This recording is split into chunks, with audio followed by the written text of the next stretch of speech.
देवाधिदेव भगवान महादेव शिव और जगत जननी मां जगदम्बा के चरणों में नमन करते हुए शिव शक्तिधाम डासना से मैं श्री पंचदश नाम जूना अखाड़े का महामंडलेश्वर यति नरसिंहानंद गिरी आज 22 फरवरी 2024 का दिन है। भारत के इतिहास का ये एक महत्वपूर्ण दिन है। आज मुसलमानों की जो सबसे बड़ी संस्था, सबसे बड़ा जो उनका विचार केंद्र है दारुल उलूम देवबंद, उन्होंने आधिकारिक रूप से आज फतवा देकर गजवाए हिंद को वैध माना है। उन्होंने ये माना है कि गजवाए हिंद उनके इस्लामिक रूप से बिल्कुल सही है और ये इस्लाम की हदीसों में उनके धर्म के साहित्य में है। गजवाए हिंद का अर्थ ये मत समझना हिंदुओं कि इसका अर्थ है हिंद को जीता जाना।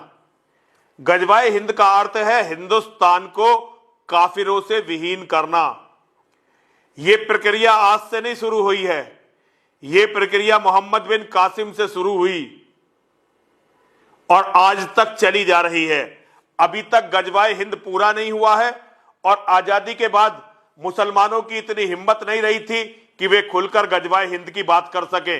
दबे छिपे वो करते थे, जैसा कि हमने मदरसों में उनकी मस्जिदों में सुना था और दुनिया को आप सबको बताने का पूरा प्रयास किया।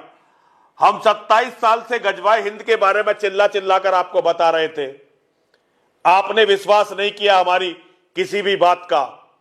आज दारुल उलूम देवबंद पूरी दुनिया में जिसके सबसे ज्यादा मुसलमान फॉलोवर हैं, तबलीगी जमात भी एक तरह से उसका ही एक भाग है, जमीयते उलमाए हिंद ये भी एक तरह से उसी का भाग है और अफगानिस्तान को बर्बाद करने वाला तालिबान भी दारुल उलूम देवबंद का ही एक संगठन है।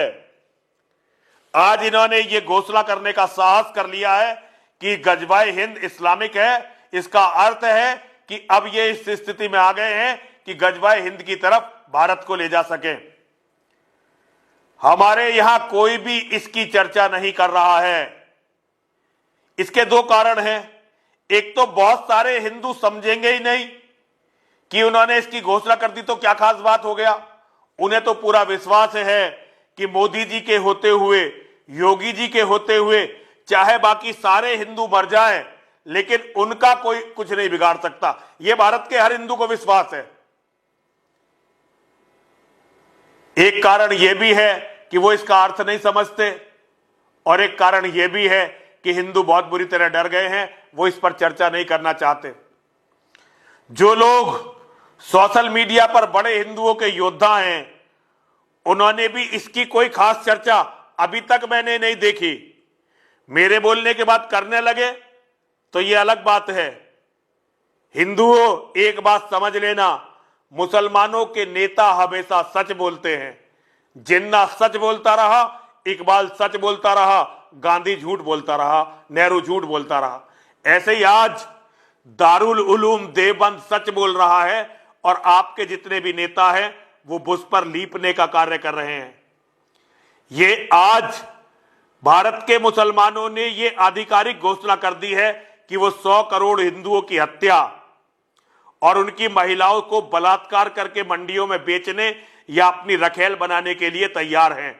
अब दारुल उलूम की इस घोषणा के बाद पूरी दुनिया के जिहादी अलग अलग तरीकों से, अलग अलग रास्तों से, कुछ अरब के द्वारा इन्वेस्टमेंट के माध्यम से, कुछ रोहिंग्या और बांग्लादेशियों की तरह गुपचुप कर और कुछ खुलेआम भी भारत में आएंगे और अब वो भारत को जंग की भूमि बना देंगे।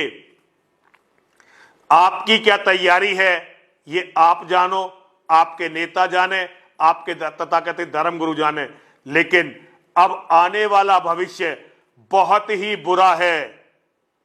ये इतना बुरा है कि आप इसकी कल्पना नहीं कर सकते।